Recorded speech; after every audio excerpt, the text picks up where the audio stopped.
जिन्होंने India news से खास बातचीत में कहा कि कॉल ड्रॉप की परेशानी दूर करने के लिए सरकार पूरी कोशिश कर रही है। वहीं ट्रेन के लेट रहने के सवाल पर जवाब देते हुए कहा कि बहुत जल्द टाइम टेबल दुरुस्त किया जाएगा और इसके परिणाम मिलने शुरू हो गए हैं।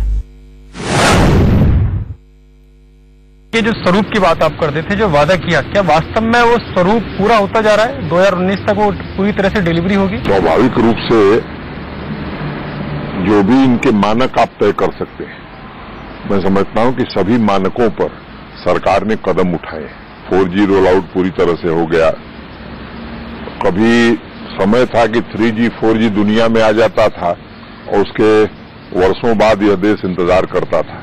आज हम एक बार नहीं, कई बार हमने कई अवसरों पर कहा और मैं कहते हुए थकता भी नहीं हूं कि दुनिया में जब 5G आएगा तो हिंदुस्तान में भी उसी समय आएगा।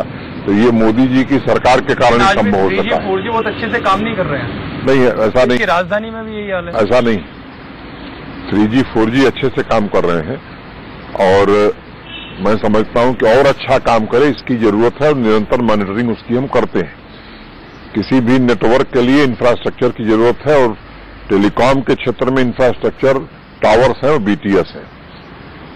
कठिनाइयां हैं, लोगों में एक भ्रम फैल गया था कि इससे बीमारियां होती हैं, तो दिल्ली जैसे बड़े शहर में टावर लगाने में कठिनाई होती है, इसलिए सरकार ने सरकारी भवनों को उपलब्ध कराया, तो हम उस काम को तेजी से कर रहे हैं। तरह के रिजल्ट मिलने चाहिए, उस तरह के रिजल्ट नहीं मिल रहे हैं। अब ट्राई हर 3 महीने में करता है, रिपोर्ट्स आती है, सुधार वो दिखाता है, लेकिन वो कागजों पर ज्यादा दिखाई देता है और जमीनी धरातल पर कम दिखाई देता है। कॉल ड्रॉप की समस्या आज भी जस की तस बनी हुई है। दिल्ली सहित जितने भी आप कहीं भी इस इलाके में चले जाइए, कॉल ड्रॉप होता ही होता है, नेटवर्क आता नहीं है। मैंने पहले आपसे कहा, दिल्ली का विशेष रूप से मैंने जिक्र किया और इस देश में ट्राई इंडिपेंडेंट एजेंसी है, उसकी रिपोर्ट पर मैं समझता हूं कि किसी को अविश्वास करने का कारण नहीं होना चाहिए।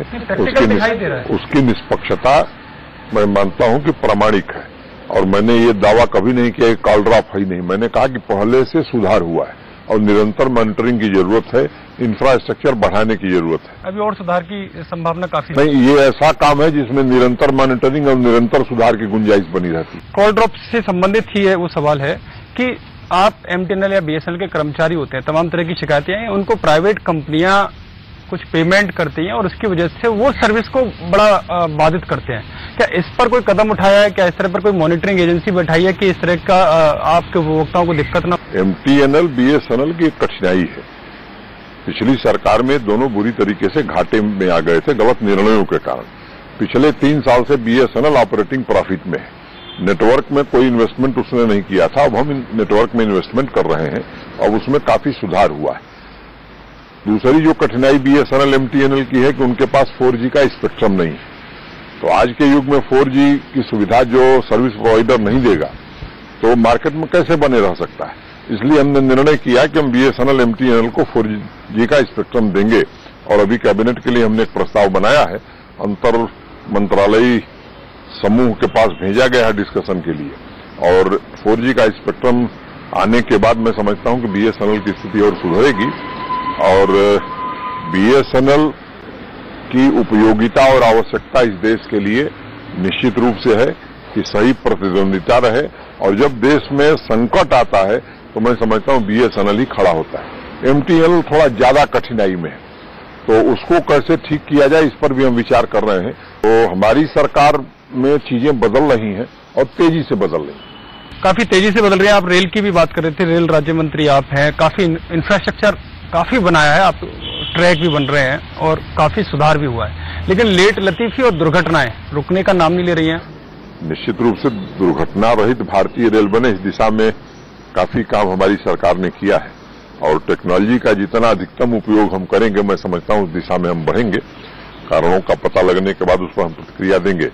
लेकिन लेट लतीफी का जहां तक सवाल है, तो हमारे अधिकांश जो रूट्स हैं रेलवे के वो कंजस्टेड है, जितना ट्रैफिक होना चाहिए उससे ज्यादा रेल चलाते हैं हम और इसी के कारण जो 3.5 वर्षों में इन्वेस्टमेंट हमने किया है ट्रैक के ऊपर, तो मैं समझता हूं एक बार वो काम पूरा हो जाएगा और डेडिकेटेड फ्रेट कॉरिडोर के निर्माण को हमारी सरकार ने गति दिया है, तो उसके पूरा हो जाने के बाद मालगाड़ियां जब डेडिकेटेड फ्रेट कॉरिडोर पर चली जाएंगी तो निश्चित रूप से समयबद्धता में भी सुधार आएगा।